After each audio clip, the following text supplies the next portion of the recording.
Ayan mga lods, nakabili tayo ng mags ng pang sniper 155 ano. Ang lapad oh.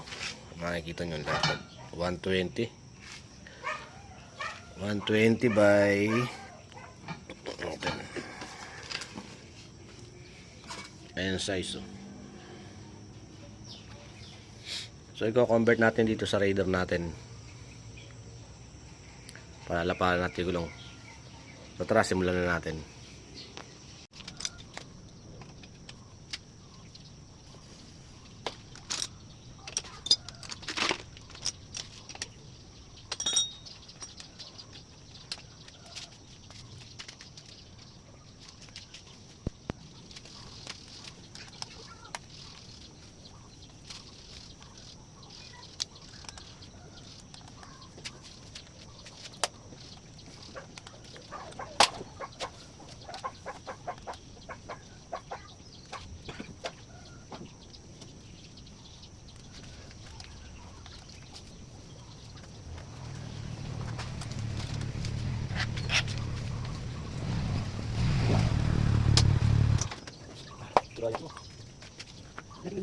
Di ba?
Wala kang tanong, singard.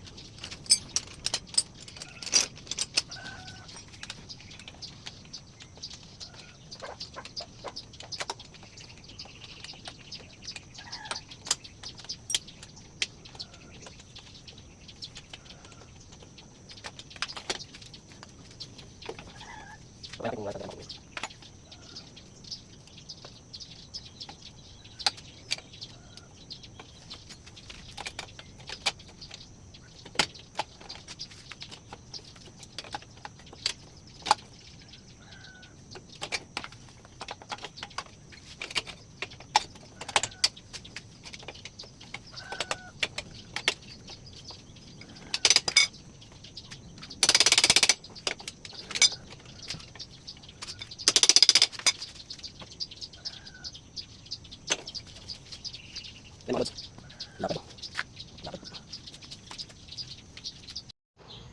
Ayan mga lods, kailangan natin gumawa ng spacer ano, kasi malaki yung bearing niya, maluwag. So gagawa tayong spacer, kukuha natin itong spacer nung sa Raider, yung nandito. Ito gagawin natin spacer, bushing. Doon. Kailangan pumasok doon sa bearing. Kasi maluwag nga yung ehe. Ayun ang maluwag. So totornohin natin to. Ito na gagawin natin. Nakakabili naman ito eh, kaysa bumili pa tayo. Ito lang totornohin ko. So tara, update ko kayo. Ayan mga lods, kailangan natin igawa ng bushing dito, no? Ayan dito. Ayan, medyo maaraw.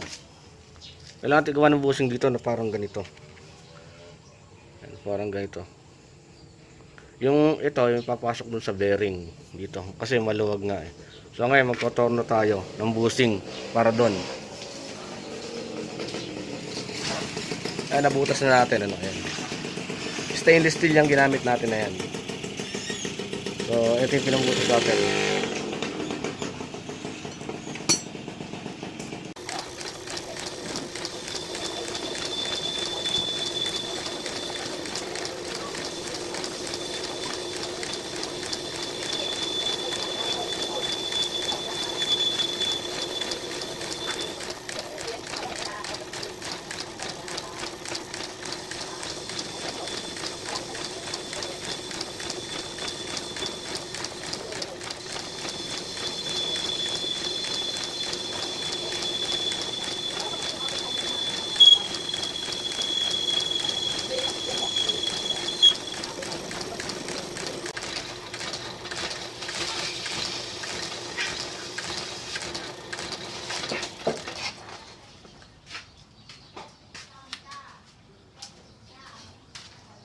Ayan mga lods, okay na. Swak-swak o sakto-sakto. Wala siyang kalog-alog. Galing.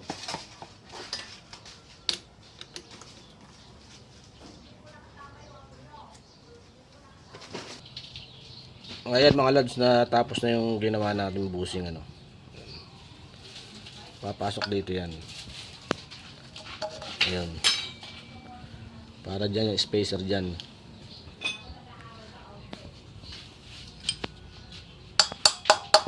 Ayan o.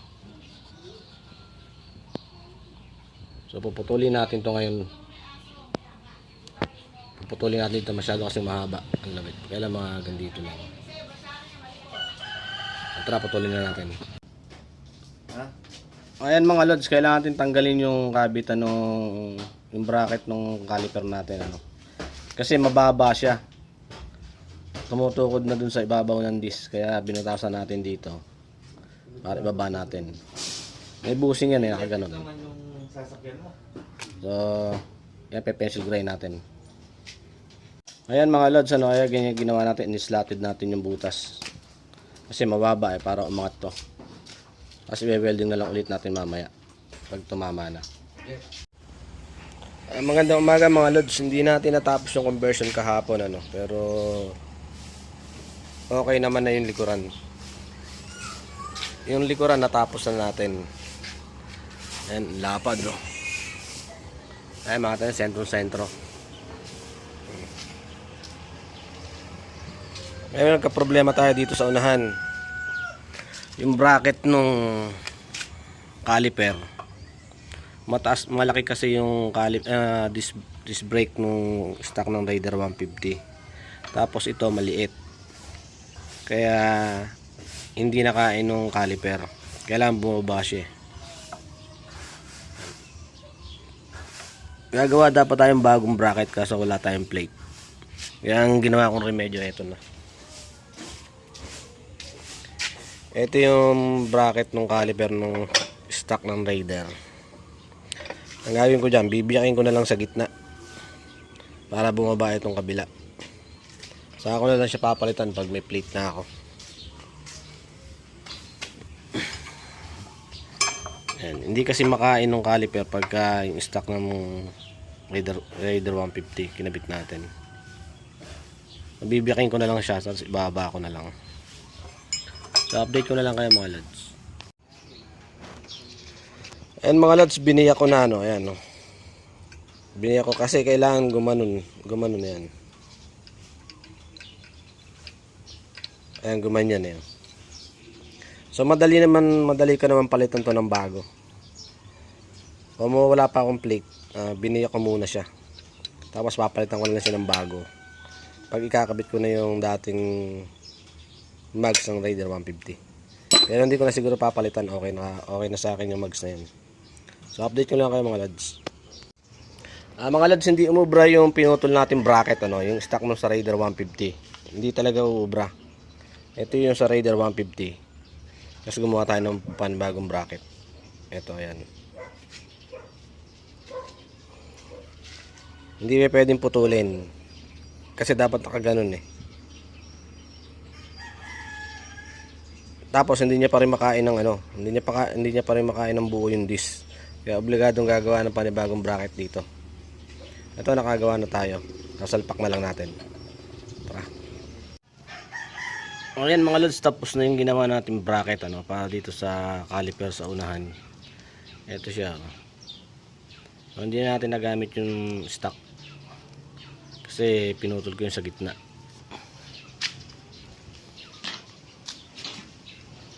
Ayan o, kung makikita nyo, ayan. Kain naman siya yung halos ano. Tapos na yung project na to. Pwede naman, lapad ng gulong. Takpan na lang natin yan. Ang lapad o.